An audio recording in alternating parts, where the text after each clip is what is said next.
Part 1 कर लिया तो क्या पास हो जाओगे? यह पार्ट 2 है, इसमें हम कैपिटल अकाउंट के बारे में पढ़ेंगे। तो देखो, पिछले वाले वीडियो में हमने बैलेंस ऑफ पेमेंट के करंट अकाउंट के बारे में पढ़ लिया था। हम पढ़ेंगे कैपिटल अकाउंट के बारे में।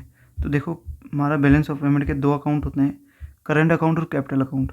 तो ये रहा हमारा कैपिटल अकाउंट। अब कैपिटल अकाउंट कौन सा अकाउंट होता है, इसे देखते हैं। तो देखो, मेनली कैपिटल अकाउंट यानी पूंजी खाते में 2 तरह के ट्रांजेक्शन्स होते हैं, ऑफिशियल ट्रांजेक्शन्स और नॉन ऑफिशियल ट्रांजेक्शन्स।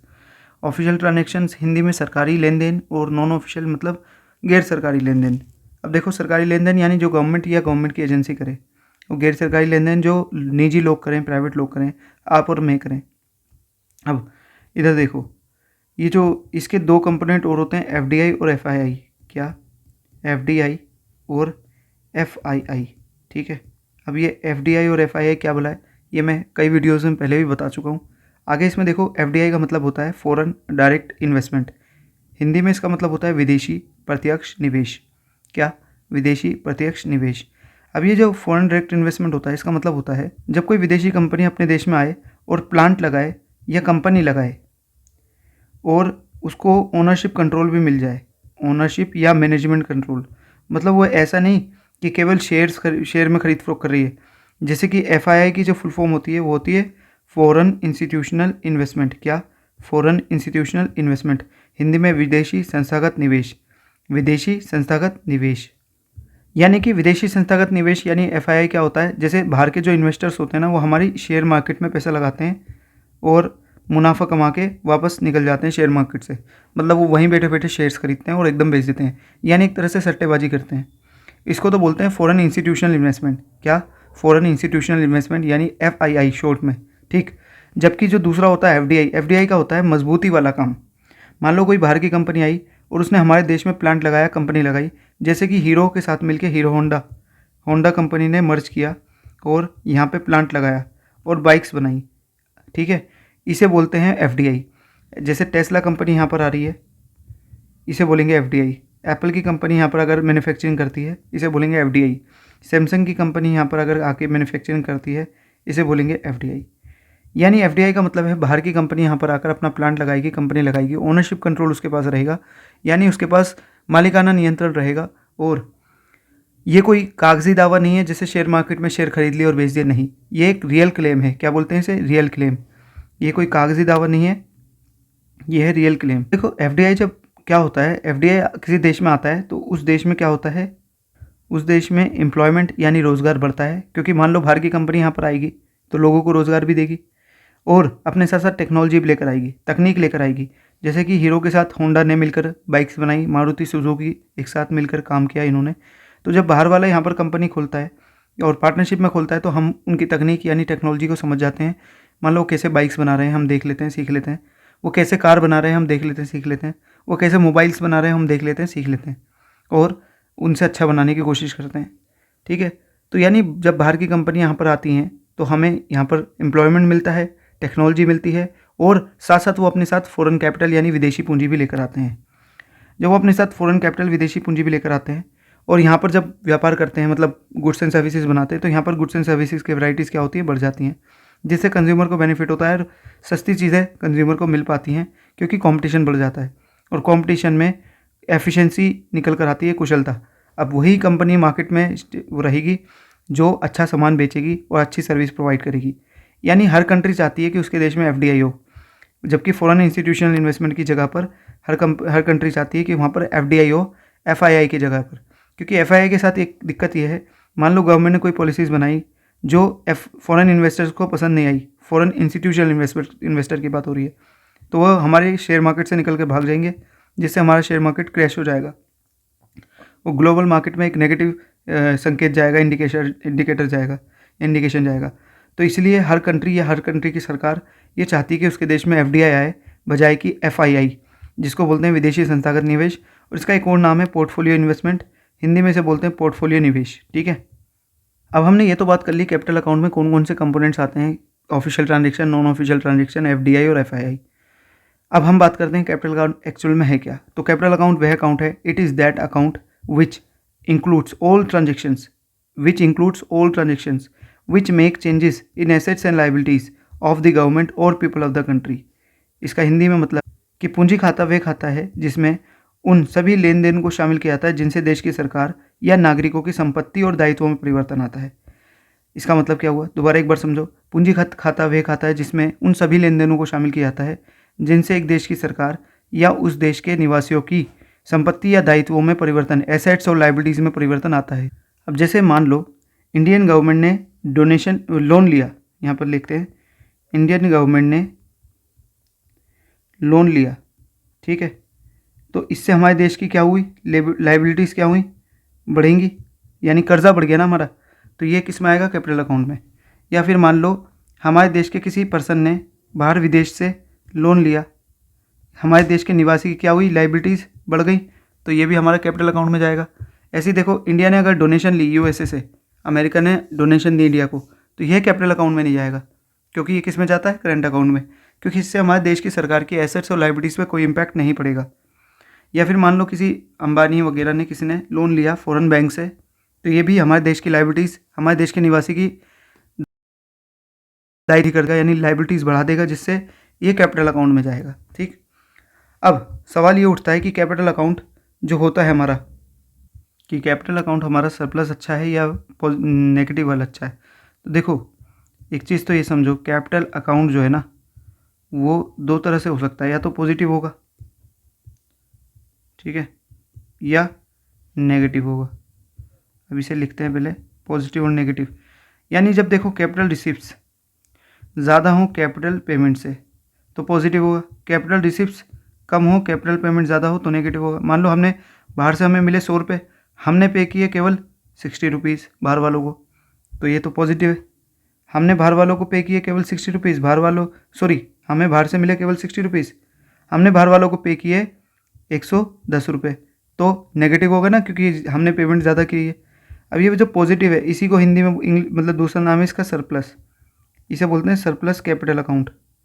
और ये नेगेटिव है, इसे बोलेंगे deficit capital account, deficit capital account, है ना, इसे बोल देंगे हम सरप्लस कैपिटल अकाउंट। अब देखो सवाल ये है कि सरप्लस कैपिटल अकाउंट अच्छा है देश के लिए या नेगेटिव या फिर डेफिसिट कैपिटल अकाउंट। तो सवाल का जवाब ये है कि नेगेटिव वाला अच्छा है। क्यों? क्योंकि इसमें कैपिटल रिसीव्स कम है, कैपिटल पेमेंट ज़्यादा है। इसका मतलब कहीं ना कहीं हमने कैपिटल पेमेंट ज़्यादा है यानी बाहर वालों को पैसा ज़्यादा दिया है, इसका मतलब हमने बाहर वालों को कहीं ना कहीं लोन ज़्यादा दिया होगा। क्यों? देखो अब इधर वाली इस साइड आ जाओ, पॉजिटिव जब होता है यहाँ वाले में दिखा रहा है कि हमने 100 रुपये बाहर वालों से लिए और इस अकाउंट में केवल उन्हीं ट्रांजैक्शन को शामिल किया जाता है जिससे या तो एसेट्स और लायबिलिटीज़ में कोई परिवर्तन आता है। अगर हमारे पास ज़्यादा पैसे आए हैं तो कहीं ना कहीं हमने या तो कर्जा लिया होगा, लोन बढ़ाया होगा, या अपनी एसेट्स को बेचा होगा, या बाहर वालों ने हमारी एसेट्स खरीद ली होगी। तो इसका मतलब ये जो है ये अच्छी कंडीशन नहीं है। कैपिटल अकाउंट पॉजिटिव तो है, पैसा तो ज़्यादा बाहर से आया, लेकिन आया किस वजह से? क्योंकि हमने अपना लोन बढ़ा दिया, हमने अपनी एसेट्स बेच दी। जबकि नेगेटिव कैपिटल अकाउंट का मतलब है हमने पैसा बाहर वालों को ज़्यादा दिया, लेकिन कहाँ दिया? लोन के रूप में दिया, या बाहर वालों की हमने एसेट्स खरीद ली, तो ये भी अच्छी बात है, हमने बाहर इन्वेस्टमेंट कर दिया। या एग्जाम्पल के लिए ऐसे समझो, रतन टाटा जो हैं उन्होंने रशिया में क्या करा? रशिया में एक प्लांट खरीद लिया, जगह खरीद ली, ज़मीन खरीद ली, तो इससे भी क्या होगा? हमारे देश की एसेट्स बढ़ेंगी। हालांकि हमारे देश से ज़्यादा पैसा जाएगा, नेगेटिव कैपिटल अकाउंट चलेगा, लेकिन ये नेगेटिव कैपिटल अकाउंट हमारे देश के लिए अच्छा होगा।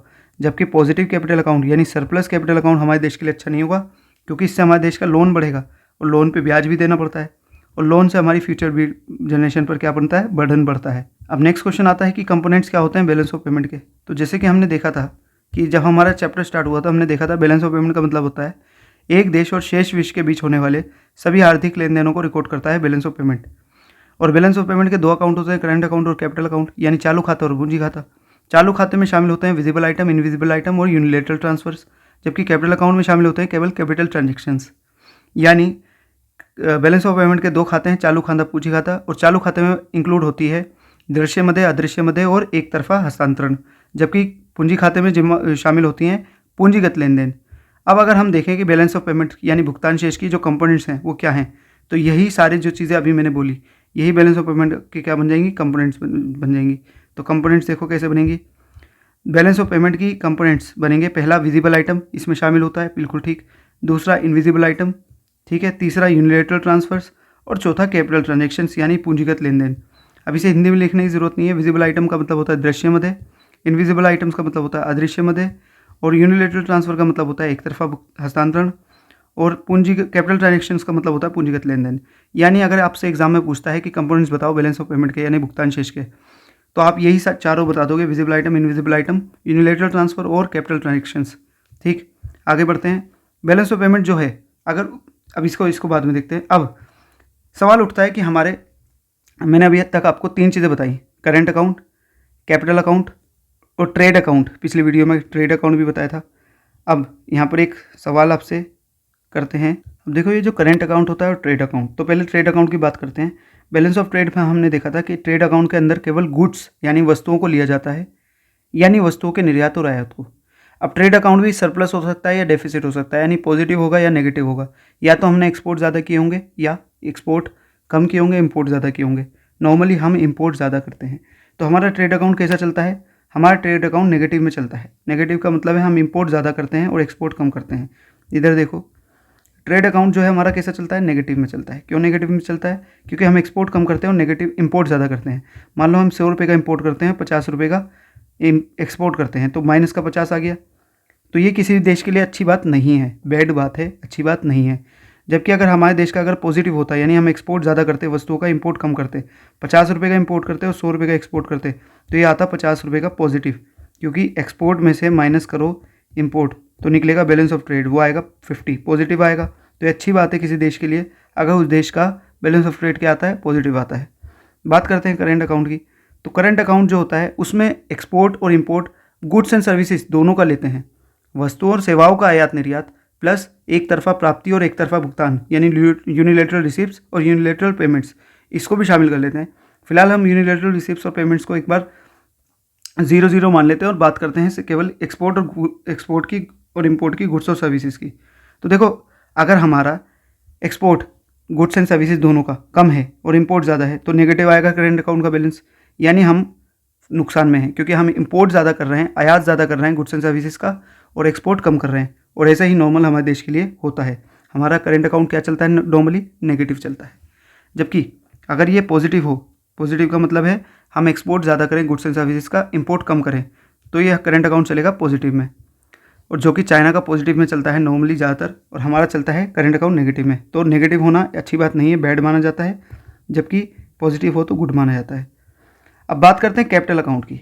ठीक, कैपिटल अकाउंट जो होता है ना, अगर उसकी कैपिटल रिसीव ज़्यादा है, कैपिटल पेमेंट कम है, तो ये पॉजिटिव है। पॉजिटिव है तो पॉजिटिव अच्छा है कि बुरा है? सवाल ये है, पॉजिटिव कैपिटल अकाउंट अच्छा है कि बुरा है? तो यहाँ देखते हैं। कैपिटल अकाउंट अगर पॉजिटिव है, पॉजिटिव का मतलब है कैपिटल रिसीप्स जो हमें ज़्यादा पूंजीगत प्राप्तियाँ मिली बाहर से वो ज़्यादा हैं, और हमने जो बाहर वालों को पूंजीगत भुगतान किया यानी कैपिटल पेमेंट्स की वो कम है। तो ये अच्छी बात है, बुरी बात है? ये है बेकार बात, बैड। बैड क्यों है? इसका मतलब हमने बाहर वालों से लोन ज़्यादा लिया, क्योंकि कैपिटल रिसीप्स में वही अमाउंट आता है, कैपिटल रिसीप्स में वही चीज़ें आती हैं कैपिटल अकाउंट में, या कैपिटल रिसीप्स जो हमें मिल रही है, या तो हमने कहीं ना कहीं से लोन लिया होगा, लाइबिलिटीज़ बढ़ाई होगी, अपना कर्जा बढ़ाया होगा, या हमने अपनी एसेट्स क्या करी होंगी? बेची होंगी, या बाहर वाले ने हमारी एसेट्स खरीदी होंगी, है ना। कैपिटल रिसीप्स तभी तो ज़्यादा है। एग्जाम्पल के लिए समझो, मान लो हमें बाहर से कैपिटल रिसीप्स जो मिली वो 100 की मिली, 100 रुपये हमें कैपिटल रिसीप्स मिली, और हमने बाहर वालों को केवल 60 रुपीज़ की कैपिटल पेमेंट्स करी, यानी हमने बाहर वालों को लोन वगैरह दिया या एसेट्स खरीदी बाहर वालों की, वो कम खरीदी। बाहर वालों से हमने लोन ज़्यादा ले लिया या बाहर वालों ने हमारी एसेट्स ज़्यादा खरीद ली, तो ये अच्छी बात नहीं है। यानी कैपिटल अकाउंट पॉजिटिव भी है तो अच्छी बात नहीं है, उल्टा ये नेगेटिव हो तब अच्छी बात है। ये नेगेटिव कब होगा? जब हम बाहर वालों को ज़्यादा पैसे दें। मान लो हम बाहर वालों के 100 रुपये पेमेंट करें और बाहर वालों से पैसे मिले कम 50 रुपये, यानी हमने बाहर वालों को लोन ज़्यादा दे दिया है, हमने बाहर वालों को लोन ज़्यादा दे दिया है, इसलिए हमारी कैपिटल पेमेंट ज़्यादा है, और बाहर वालों से हमने लोन कम लिया है, पैसे रिसिप्ट्स कम लिए। ठीक है, तो कैपिटल पेमेंट का ज़्यादा होने का मतलब है या तो हमने पिछले लोन चुकाए होंगे, यानी हमने अपने लोन चुकाए होंगे, या दूसरों को लोन दिए होंगे, यानी अपनी एसेट्स बढ़ाई होंगी या बाहर एसेट्स खरीद ली होंगी। मान लो रतन टाटा ने क्या करा? रशिया में प्लांट खरीद लिया, प्लांट बाय कर लिया, या कंपनी खरीद ली बाहर वालों की, किसी बाहर विदेशी की कंपनी खरीद ली। तो इससे हमारी एसेट्स बढ़ जाएंगी, यानी हमारे देश से पैसा तो बाहर जाएगा लेकिन हमारी एसेट्स बढ़ जाएंगी, हमारी परिसंपत्ति बढ़ जाएंगी। तो नेगेटिव होगा अगर कैपिटल अकाउंट, तो ये अच्छी बात है। तो आप इधर देखो, अब आपको एक क्लियर मैंने कर दिया है कि करंट अकाउंट हो सरप्लस पॉजिटिव हो तो अच्छा है, ट्रेड अकाउंट हो तो पॉजिटिव अच्छा है, लेकिन कैपिटल अकाउंट हो तो नेगेटिव होना अच्छा है। करंट अकाउंट का नेगेटिव होना बेकार है, ट्रेड अकाउंट का नेगेटिव होना बेकार है, जबकि कैपिटल अकाउंट का पॉजिटिव होना बेकार है। अब बात आती है बैलेंस ऑफ पेमेंट की, कि बैलेंस ऑफ पेमेंट का पॉजिटिव होना नेगेटिव होना अच्छा है या बुरा है। तो बैलेंस ऑफ पेमेंट भी पॉजिटिव है नेगेटिव हो सकता है। हमारी जो ओल्ड ट्रांजेक्शन्स हैं, ओल्ड जो हमारी रिसिप्ट्स हैं वो ज़्यादा होंगी ओल्ड पेमेंट से, तो ये पॉजिटिव होगा। और अगर हमारी ओल्ड रिसिप्ट्स, AR का मतलब ओल्ड रिसिप्ट्स अगर हमारी कम है, ओल्ड पेमेंट ज़्यादा है, तो इसका मतलब ये नेगेटिव होगा, ओल्ड पेमेंट ज़्यादा है। अब देखो सवाल ये उठता है कि बैलेंस ऑफ पेमेंट पॉजिटिव है तो अच्छा है क्या, और बैलेंस ऑफ पेमेंट नेगेटिव है तो अच्छा है क्या। तो बैलेंस ऑफ पेमेंट पॉजिटिव है तो अच्छा है जब ये बैलेंस ऑफ पेमेंट पॉजिटिव बने करंट अकाउंट के पॉजिटिव बैलेंस से। अगर करंट अकाउंट के पॉजिटिव बैलेंस से बैलेंस ऑफ पेमेंट पॉजिटिव बनता है तो अच्छी बात है, लेकिन अगर बैलेंस ऑफ पेमेंट पॉजिटिव बनता है कैपिटल अकाउंट के पॉजिटिव बैलेंस से तो अच्छी बात नहीं है। दूसरी point, balance of payment account negative बनता है अगर करंट अकाउंट के नेगेटिव बैलेंस से, तो ये बेकार बात है। लेकिन अगर balance of payment account negative बनता है कैपिटल अकाउंट के नेगेटिव होने की वजह से, कैपिटल अकाउंट का नेगेटिव होना क्या है, अच्छी बात है। कैपिटल अकाउंट के नेगेटिव होने से balance of payment account negative बनता है तो अच्छी बात माना जाएगा। जबकि बैलेंस ऑफ पेमेंट अकाउंट अगर पॉजिटिव बनता है करंट अकाउंट के पॉजिटिव होने की वजह से, तो अच्छी बात है, क्योंकि करंट अकाउंट का पॉजिटिव होना अच्छी बात है। अगर capital balance of payment account positive बनता है कैपिटल अकाउंट के पॉजिटिव होने से, तो कैपिटल अकाउंट के पॉजिटिव होना तो बेकार बात है। तो इसी वजह से बैलेंस ऑफ पेमेंट अगर बनता है पॉजिटिव कैपिटल अकाउंट के पॉजिटिव होने से, तो बेकार बात है। अगर आखिरी की 2-3 मिनट की बातें आपको समझ में आई तो कोई बात नहीं। मेनली आपको current account, trade account, capital account का बैलेंस वगैरह, सरप्लस, पॉजिटिव या नेगेटिव, डेफिसिट, ये समझ आना चाहिए था। ये मैं आपको बता दूं कि अगर पॉजिटिव बोल रहे हैं तो पॉजिटिव का मतलब सरप्लस भी बोल सकता है वो, और अगर वो नेगेटिव बोल रहा है तो नेगेटिव की जगह वो डेफिसिट भी बोल सकता है। ठीक है, इस वीडियो के नोट्स या तो कमेंट्स में मिल जाएंगे या गूगल ड्राइव के उसमें मिल जाएंगे। ठीक है, टेलीग्राम चैनल पे मिल जाएंगे या वैसे मिल जाएंगे। ठीक है।